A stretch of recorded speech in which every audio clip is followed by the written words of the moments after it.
Hi Capricorn, and welcome to your November 2023 astrology horoscope.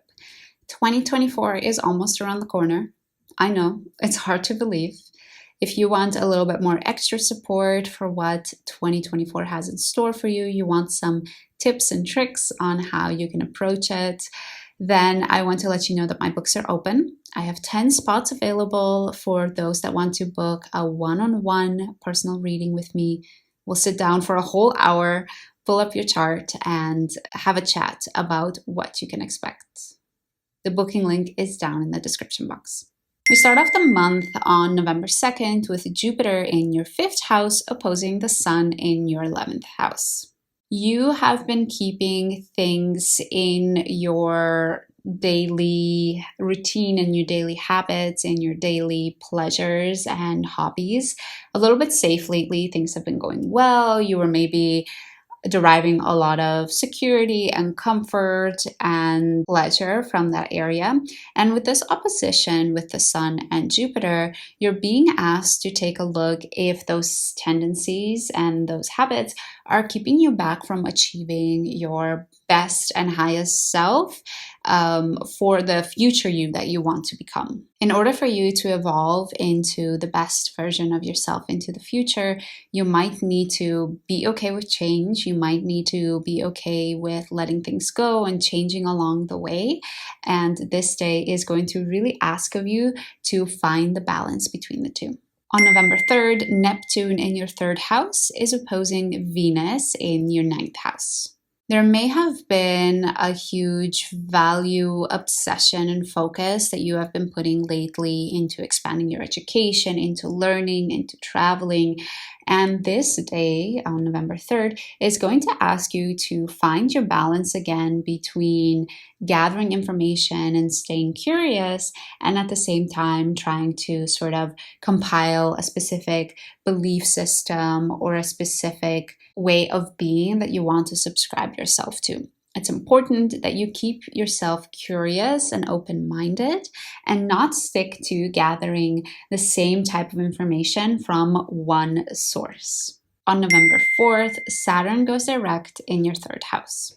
Saturn is officially done with Aquarius. From now on, it's going onwards with Pisces. And having Saturn go direct in your 3rd house, it's time again for you to face a little bit of difficulties when it comes to your communication.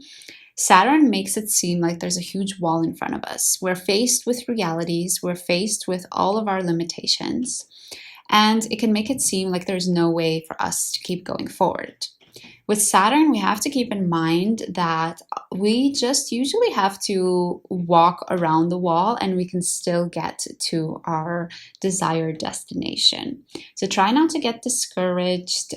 See if you can spend a little bit of extra time, attention, evolving your communication and really facing it head on as an adult. On November 13th, we have a new moon in Scorpio in your 11th house. So the moon, the sun, and Mars are conjunct in your 11th house, and they're opposing Uranus in your 5th house. The sun and Mars are actually moving in a conjunction together throughout all of November, which is quite special. It shows that you might have a lot of energy, a lot of passion and purpose during November. So that's one positive to really take advantage of. If you'd want to try doing something difficult, November is the time to do it. A new moon represents a new beginning, and for you, this is a new beginning in terms of your future vision and goals. You might find that the instability that you've had in regards to your hobbies and the things that you do for fun is really asking you to reconsider where you are going. Perhaps the insights that you're getting from what you consider to be fun, your romances, for example, that this is adjusting where you want to steer to and who you want to become in the future. On November 17th, Sun and Mars become conjunct, and as they do that, they trine Neptune in your third house. Because this is a trine with Neptune, which can be quite a beautiful aspect, I see this day of November 17th as a beautiful day that we can sort of get a reward for doing our work during the new moon. So if you really allow the new insights, the new beginning that was coming up with the new moon to really be implemented into your life instead of just ignoring it, then on November 17th, you might find that this is really allowing you to have a beautiful conversation with somebody, to perhaps even bond with somebody on your common future goals. On November 21st, Mars and the Sun enter the final degrees of Scorpio. And as they do that, they square Pluto in your first house. You have had Pluto in your first house for about 20 years now, Capricorn. Oh my goodness. You have gotten a real lesson as to who you are as an individual. You may have been saying the hard truths that nobody else wanted to hear, and you've really been grappling with how you as an individual can bring purpose and meaning into your life. And this is a beautiful way to close off Scorpio season, because you are being reminded that you need to dig deep into all of the things you learned about yourself the last 20 years in order to propel you into the beautiful version that you want to become in the next 5 to 10 years. On November 23rd, the Sun leaves your 11th house, enters Sagittarius in your 12th house. As it does that, it squares Saturn in your 3rd house.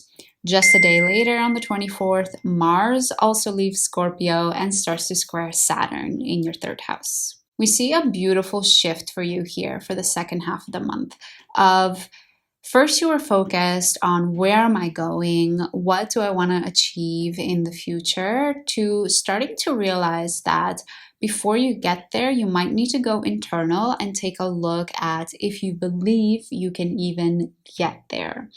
So the second part of November, and actually all of Sagittarius season, you are going internal, focusing on your mind and on what you believe. However, this start of Sagittarius season this time around doesn't come as easily or as smoothly because of that square to Saturn. So you might especially find that all of the difficulties you're facing in communicating with others, in relating with others, is putting a little bit on a damper on your mind, on your mental health, and it's making it a little bit more difficult to excavate some of the beliefs that you want to get rid of, that it's perhaps perpetuating some of those limiting belief patterns that you may have. The good news is Sun and Mars move quite fast. So fairly soon, this transit will be over and you should be able to have a really beautiful introspective Sagittarius season. On November 27th, there's a full moon in Gemini in your 6th house. So the Sun is in your 12th house while the moon is in your 6th house. The Sun is still conjunct Mars. And at the same time, during this full moon, we have a beautiful conjunction between Venus and the South Node in Libra. And the Venus and the South Node are in your 10th house. With a full moon in Gemini, we might potentially come across a lot of information and a lot of chaotic information that makes us feel overwhelmed. And you might be coming across some new information when it comes to your health, when it comes to your routine, your exercise, your diet, perhaps learning that a certain diet is not working for you anymore and you need to change it. And this, in result, has an effect on your mental space. It's occupying your mind quite a bit and also asking you to change the way you think about your routine and the beliefs you have around your routine. Because we have Venus and the South Node conjunct in your 10th house, this might also be having an effect on your career. You might find that there are places where you're sort of like people pleasing in your career, that perhaps you're doing tasks or pretending to be someone that you're not actually that person, but you're just doing it because it's what people expect of you. And this new piece of information that you now have around your health and your routine is really asking you to break away from that. Perhaps you can no longer hide behind that mask, pretending to be a person that you're not. And you have to let that go and just show your true colors. This Venus and South Node conjunction gets even more intense after the full moon. It's at its peak when Venus and the South Node are exactly conjunct on November 29th. So overall, Capricorn, it's such a beautiful month for you. Actually, you have a lot of focus on where am I going? Where do I want to be in 5 to 10 years? And then you're allowing that to translate into what do I need to change within me first before I go out into the world and make that difference. So I would encourage you to really step into your introspective practices and really come back to yourself and really asking yourself, what do I want and where do I see myself going? This is obviously work that doesn't just happen within a month. I can imagine this is type of work that goes into 2024 as well. And if you want some more support on what other themes are happening for you in 2024, then I wanted to remind you that my books are open.